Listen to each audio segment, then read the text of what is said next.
दोस्तों कितना पैसा चाहिए कि हम बिंदास ज़िंदगी जी सकें, एक खुशहाल ज़िंदगी जी सकें, हैप्पी लाइफ जिसमें हमें हर दिन हर मोमेंट लाइफ का मज़ा आ रहा है और हम कंटिन्यूसली इस चीज़ पर फोकस्ड नहीं हैं कि हम करियर की या प्रोफेशन की या पैसे कमाने की इस इनफाइनाइट ट्रेडमिल पे दौड़ते रहें और कंटिन्यूसली ज़्यादा या पहले से बड़ा करने की रेस में लगे रहें।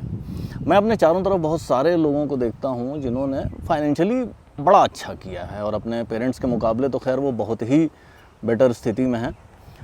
इतना पैसा कमा लिया है कि वो इस लाइफ में खर्च नहीं कर सकते, उनके बच्चे भी नहीं खर्च कर सकते और उसके बाद भी एक अजीब सी एंग्जाइटी रहती है कि यार कंटिन्यूसली दौड़ते रहना है, कंटिन्यूसली अगली सीढ़ी पे चढ़ते रहना है और अगर मैं उसमें स्लो हो गया तो पता नहीं कौन सी मुसीबत आ जाएगी, पता नहीं कौन सी आफत आ जाएगी। ये सोचना कि किसी एक अमाउंट पर पहुंचने के बाद मैं उस रेस पे थोड़ा रिलैक्स कर पाऊंगा या इतना पैसा इकट्ठा हो जाए उसके बाद मैं लाइफ चिल लूँगा, पहाड़ों में रहूँगा, जंगल के किनारे रहूँगा, खेती करूँगा, मछलियाँ पकड़ूँगा, इस तरह के आपको बहुत सारे प्लान्स और एस्पिरेशंस दिखते होंगे इंस्टाग्राम पे, सोशल मीडिया पे। लेकिन मुझे लगता है कि किसी अमाउंट के ऊपर पहुँच के ऐसा होगा, ऐसा पॉसिबल नहीं लगता, क्योंकि उस अमाउंट तक पहुंचने में ही जो मेरा मेंटल मेकअप बन जाता है, जो मोमेंटम मैं जनरेट करता हूं, वही मुझे रुकने नहीं देता, स्लो डाउन होने नहीं देता। और कंटिन्यूसली उस अमाउंट पे पहुंच जाते हैं तो फिर उस अमाउंट को सिक्योर करने की नीड आ जाती है कि भैया इतना हो गया, अब इतना बचा तो रहे, अगर ये मेरा सेफ्टी कॉर्पस है तो ये मेरा बचा रहे, इसके लिए थोड़ा मार्जिन ऑफ सेफ्टी में और कमा लेता हूँ। ऐसा हो क्यों रहा है? और ख़ास तौर से तब जब आप ये देखें कि भाई एडिशनल पैसा उनकी फ़िज़िकल लाइफ को इम्प्रूव नहीं करेगा, जो एडिशनल पैसा वो कमा रहे हैं वो एटलीस्ट अगली 2 जनरेशन्स खर्च नहीं कर पाएंगे, उसके बाद भी हम दौड़ते रहते हैं। एक एक्सप्लेनेशन तो इसका जनरेशनल मेमोरी हो सकता है। हम सारे ही लोगों की 1 जनरेशन पहले या 2 जनरेशन पहले या 3 जनरेशन पहले स्कार्सिटी की ही कंडीशन हुआ करती थी। पूरे देश की स्कार्सिटी कंडीशन थी, अनलेस आप कोई राजा वाजा के ख़ानदान के नहीं थे। तो वो जनरेशनल मेमोरी तो है ही, और कहा जाता है कि जनरेशनल मेमोरी 3 जनरेशन्स तक लास्ट करती है। तो वो जो पॉवर्टी की या स्कार्सिटी की जनरेशनल मेमोरी है वो आज भी ऑपरेट करती है, आज भी आपको पुश करती रहती है कि दौड़ते रहो, क्योंकि दोबारा से स्कार्सिटी आ गई तो फिर क्या होगा। वो एक भूत है जो हम अपने कंधों पे कैरी करते हैं, जो हमें शांति से बैठने नहीं देता। एक एक्सप्लेनेशन तो ये कि भाई जनरेशनल मेमोरी पॉवर्टी की है, और जब हम इनफ कमा लेते हैं, पॉवर्टी से पर्याप्त दूरी बना लेते हैं कि भैया अब आपको पॉवर्टी और स्कैर्सिटी वाली कंडीशन नहीं आने वाली है, फिर भी आप दौड़ते रहते हैं उस डर की वजह से। हम लोग तो लेकिन बहादुर लोग हैं, हम लोग तो एक आंसर से खुश होने वाले हैं नहीं, तो दूसरे आंसर को खोजा जाए कि भाई क्यों ऐसा होता है कि हमें कंटिन्यूसली दौड़ते रहने की नीड फील होती है। दूसरे आंसर के लिए हम अपनी नीड्स को थोड़ा समझने की कोशिश करते हैं। अगर आप अपनी नीड्स देखें तो लार्जली 3 कैटेगरी में डाल सकते हैं। पहली तो बायोलॉजिकल बेसिक नीड्स हैं, फूड की, घर की, कपड़ों की, बेसिक लेवल पे सिक्योरिटी की। वो नीड्स तो करीब करीब सभी की पूरी हुई रहती हैं, और एटलीस्ट जो लोग ये वीडियोस देख रहे होंगे उनकी तो होती ही हैं, क्योंकि अगर आप उस लेवल पे स्ट्रगल कर रहे होते तो आप ये वीडियो नहीं देख रहे होते। बायोलॉजिकल नीड्स हम सेफली एज्यूम कर सकते हैं कि करीब करीब सबकी ही कवर्ड हैं। सेकेंड लेवल पे आती हैं कंफर्ट नीड्स। ये वो स्टेज है जहाँ पे आप जो एडिशनल पैसा कमाएंगे वो आपकी फ़िज़िकल कंफर्ट को इम्प्रूव करेगा, आपकी लाइफ को फिज़िकली आराम देगा। जैसे अगर मान लीजिए कि मैं अभी बाइक से चल रहा हूँ और अगर मैं इतना पैसा कमा लेता हूँ कि मैं एक कार ख़रीद सकूँ, ये अच्छी कार जिसमें AC वेसी लगा हो, तो वो मेरे फिज़िकल कंफर्ट को बढ़ाता है, मैं आराम से ट्रैवल कर सकता हूँ। या अगर मैं अभी पंखा चलाता हूँ घर पे, मैं और पैसा कमा करके अगर AC रख लेता हूँ तो मेरी फ़िज़िकल वेलबींग इम्प्रूव होती है। अगर मैं मान लीजिए एक घर में रहता हूँ जो बहुत अच्छी जगह नहीं है, जहाँ बहुत सफाई नहीं है या जहाँ बहुत घिचपिच है, तो मैं वहाँ से अगर शिफ्ट होकर के एक ऐसी जगह पहुँचता हूँ जहाँ पे सफाई है, थोड़ा क्लीन एनवायरनमेंट है, तो वो भी हम कह सकते हैं कि हाँ इनफ स्पेस अगर परिवार में सबके लिए है तो वो फिज़िकल कंफर्ट को इम्प्रूव कर रहे हैं।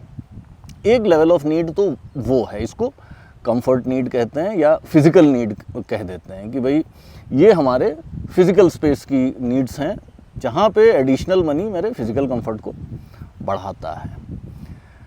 कुछ लोग, काफ़ी लोग हम में से उस स्पेस में हो सकते हैं, और उस स्पेस में जब आप हैं तो इट मेक्स सेंस कि आप और पैसा कमाने के बारे में सोचें, ताकि आप फिज़िकली जितना जो अभी की टेक्नोलॉजी हमें अफोर्ड करती है कि हम इस तरह के आराम उठा सकते हैं अपनी लाइफ में, वो हम आराम उठाएं।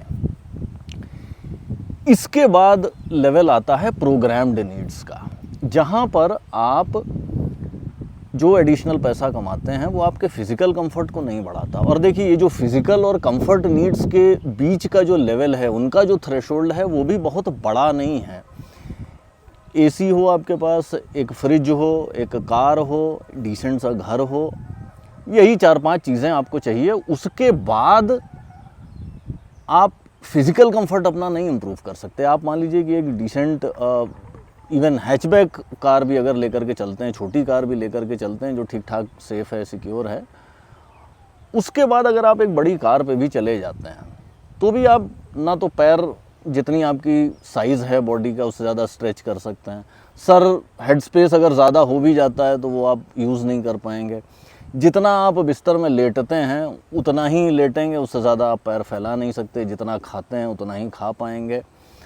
एसी है ही तो वो टेम्परेचर भी आप उससे ज़्यादा एडजस्ट नहीं कर सकते।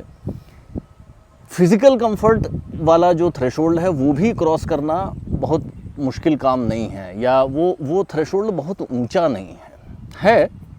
और अगर आप फंस गए हैं, अगर आप फाइनेंशियल स्ट्रगल में हैं, तो वो थ्रेशोल्ड हमें काफ़ी ऊंचा लग सकता है। ऐसी बात नहीं है, वो ट्रिवियलाइज़ नहीं कर रहा हूँ मैं उसको, लेकिन हाँ वो भी ब्रीचेबल थ्रेशोल्ड है, उसको आप क्रॉस कर सकते हैं। कुछ लोगों के लिए मुश्किल होगा, कुछ लोगों के लिए आसान होगा, और बहुत सारे लोग उस लेवल को क्रॉस कर चुके हैं। तीसरा लेवल आता है प्रोग्राम्ड नीड्स का। ऐसी नीड्स जिनको आप या तो स्टेटस नीड्स कह सकते हैं। स्टेटस नीड मैं नहीं कहना चाहता क्योंकि वो एक ख़ास तरह का चश्मा लगा देती है, बट जब आप इस स्टेज में होते हैं तो एडिशनल पैसा आपके फिज़िकल कंफर्ट को नहीं इम्प्रूव करता, पता नहीं क्या देता है आपको। आप प्रोग्राम्ड हैं शायद कि भाई मैं अगर बहुत बड़ी कार लूँगा तो मुझे अच्छा लगेगा, I feel good about my self. That's essentially social programming. आपको प्रोग्राम किया गया है कि आप ऐसी स्टेज के बाद जहाँ पे आपका फिज़िकल कंफर्ट नहीं बढ़ेगा, उसके बाद भी आप इस सिस्टम में पार्टिसिपेट करते रहें, इस सिस्टम से साइन ऑफ ना कर जाएं। आप कपड़ों में देखिए, एक बार आप डिसेंट कपड़े ख़रीद सकते हैं, उसके बाद तो फिर कपड़ों के ऊपर का ब्रांड ही चेंज होता है। आप बड़े हाई एंड डिज़ाइनर कपड़ों में जा सकते हैं, ब्रांड ही चेंज होगा, आपको अपने शरीर के ऊपर फिज़िकल कंफर्ट में कुछ खास फ़र्क नहीं समझ में आएगा। लेकिन हाँ, प्रोग्रामिंग हमारी ऐसी है कि हम अगर ब्रांड पहनेंगे तो हमें अपने बारे में अच्छा लगेगा। इसी तरीके से फॉरेन वेकेशंस हैं, आप जाएंगे, उसी तरह की चीज़ें देखेंगे जैसी आप कहीं और भी देख सकते हैं।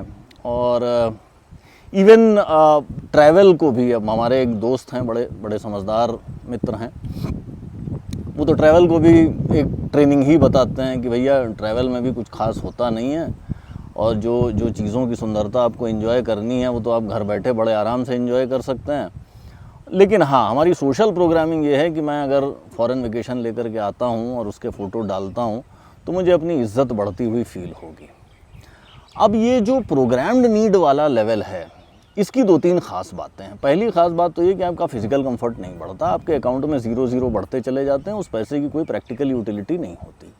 दूसरा ये है कि आपको अच्छा ज़रूर लगता है। अच्छा लगना फीलिंग जो कि आपको प्रोग्रामिंग से आ रही होती है, सोसाइटी ने, सिस्टम ने आपको प्रोग्राम किया रहता है कि हाँ भैया ये करो, क्योंकि सिस्टम चाहता है कि आप ये करें और आपको वो करने में अच्छा लगता है।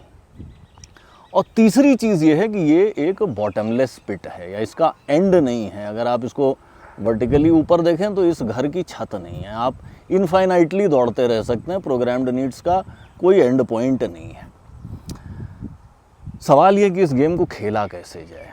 भाई अगर मैं बायोलॉजिकल नीड पे स्ट्रगल कर रहा हूँ तो ऑब्वियसली मेरा फोकस होना चाहिए कि मैं पैसा कमाऊँ और बायोलॉजिकल नीड वाले थ्रेशोल्ड से बाहर निकलूँ। फिज़िकल कंफर्ट वाली नीड्स पे अगर मैं फंसा हुआ हूँ सेकंड लेवल पे, तो भी मेरा फोकस यही होना चाहिए कि यार पैसा कमाऊँ ताकि मैं और फिज़िकल कंफर्ट अपने लिए, अपने परिवार वालों के लिए जुगाड़ सकूँ। अब अगर मैं प्रोग्राम्ड नीड्स वाले सेगमेंट में हूँ, तब मेरे लिए क्या प्लेबुक होनी चाहिए।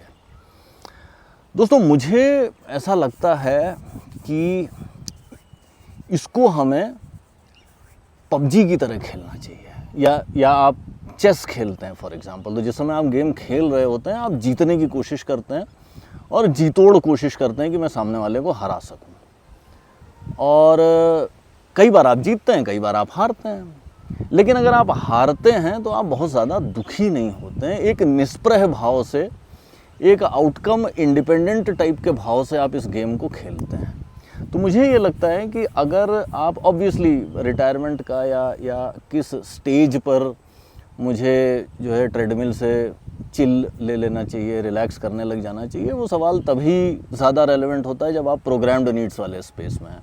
अगर आप फिज़िकल कंफर्ट वाली नीड्स में हैं, अगेन आपके ऊपर डिपेंड करता है, बट फिर भी अगर आप ये कहते हो भैया मेरी तो कंफर्ट नीड्स हैं अभी और मैं फ़िज़िकल कंफर्ट अपने लिए बढ़ा सकता हूँ, मेक सेंस कि आप मटीरियलिज्म की रेस में पूरी ताकत से दौड़ते रहें। प्रोग्राम्ड नीड्स में अगर मैं हूँ, क्या मैं मटीरियलिज्म ना खेलूँ?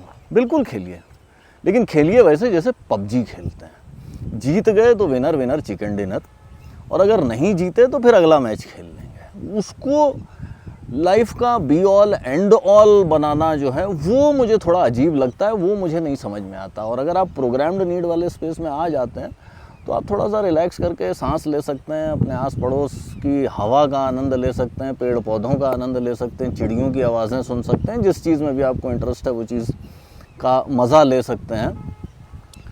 खेलिए ज़रूर, और जीतने के लिए खेलिए, लेकिन इस डिस्टेंस के साथ, थोड़ा सा गैप अपने और आउटकम के बीच में, या अपनी आइडेंटिटी और सक्सेस फेलियर के बीच में, कि यार ऐसा नहीं है कि अब एक गेम हार गए पबजी का या चेस का एक गेम हार गए तो फिर दुखी ही हो गए, या फिर दिन रात मैं जो हूँ इतना ऑब्सेस्ड हो गया हूँ कि नहीं यार मेरे को ये गेम जीतना ही है। वो at the end of the day एक गेम ही है। अगर आप प्रोग्राम्ड नीड्स वाले स्पेस में हैं तो आपका ट्रेडमिल, आपका प्रोफेशन, आपका पैसा कमाने का इंजन एक गेम ही है। उसको गेम की तरह ही खेलिए, उसको अपनी ज़िंदगी का बी ऑल एंड ऑल सार तत्व मत बनाइए। दोस्तों आज के एपिसोड में इतना ही, जल्दी मिलते हैं अगले एपिसोड में, तब तक के लिए बाय बाय।